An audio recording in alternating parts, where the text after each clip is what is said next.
People who survive by scavenging through rubbish bins.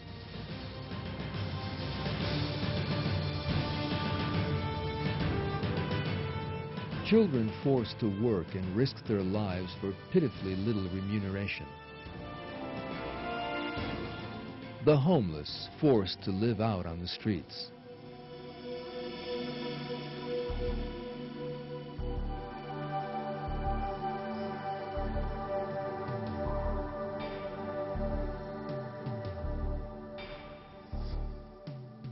Children dying of malnutrition.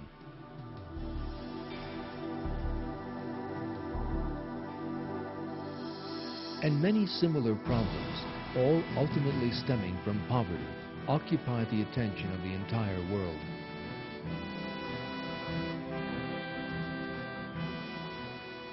Even in such a wealthy country as America, the number of people living in poverty has trebled in the last 20 years.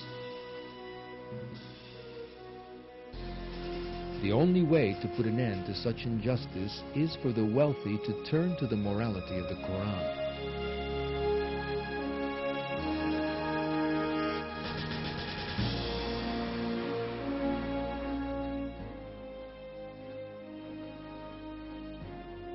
To sacrifice a part of that wealth and help the poor and needy, not to inflict things they would find disagreeable on others. To help others for the sake of helping, and not to show off or to further their reputations. The solution that will bring with it social peace and justice is the adoption of these moral virtues.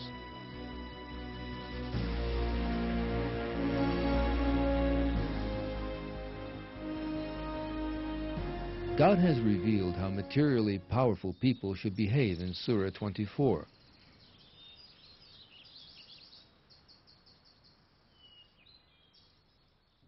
Those of you possessing affluence and ample wealth should not make oaths that they will not give to their relatives and the very poor, and those who have left their homes in the way of God.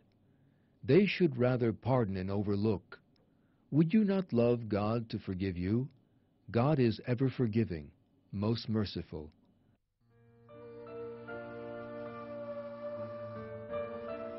In the Quran, God explains how the wealthy should address the needs of the poor. For instance, God says that some part of the goods of the wealthy actually belong to the poor.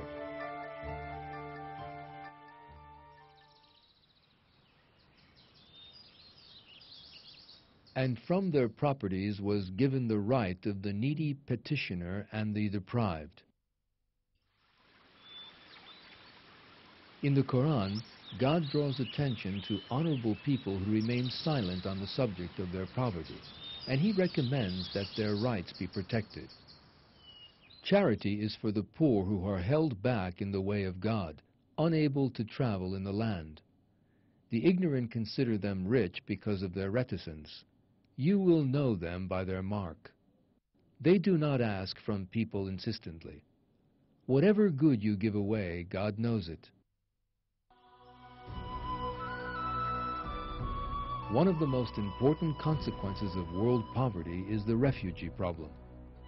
Hopes for better job opportunities or better living standards, or else struggle and scarcity have resulted in mass displacements, thereby causing serious conflicts between countries.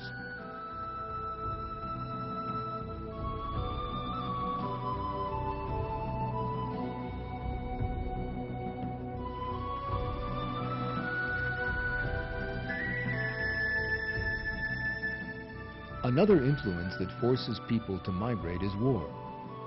The violence of war and the poverty that follows on its heels have forced many people to leave their homes.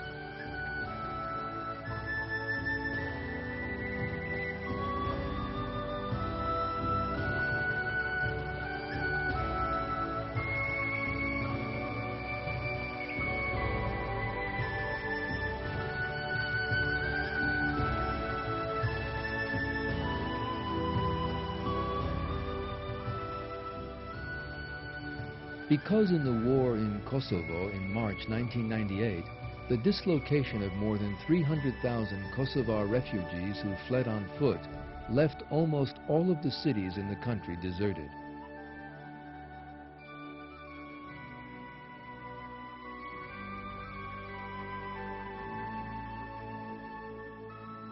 Meanwhile, the severe cold caused the loss of many lives during the flight. Many countries refused to accept the refugees, despite being perfectly capable of doing so.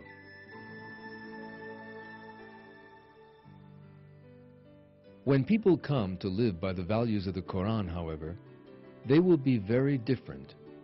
They will always defend the rights of the poor, the suffering, and the exiled.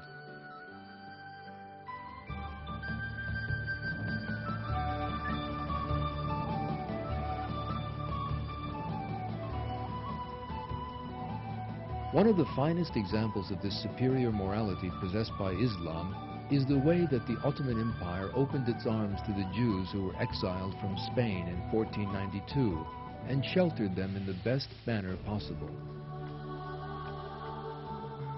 The very best examples of self-sacrifice occurred during the time of the Prophet Muhammad, peace be upon him.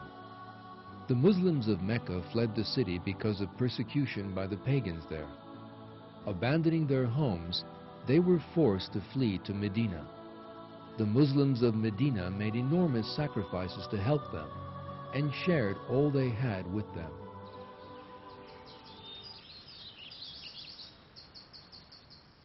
God describes these exemplary Muslims in the Quran. Those who were already settled in the abode and in the faith before they came love those who have left their homes in the way of God, and do not find in their hearts any need for what they have been given, and prefer them to themselves, even if they themselves are needy. It is the people who are safeguarded from the avarice of their own selves who are successful.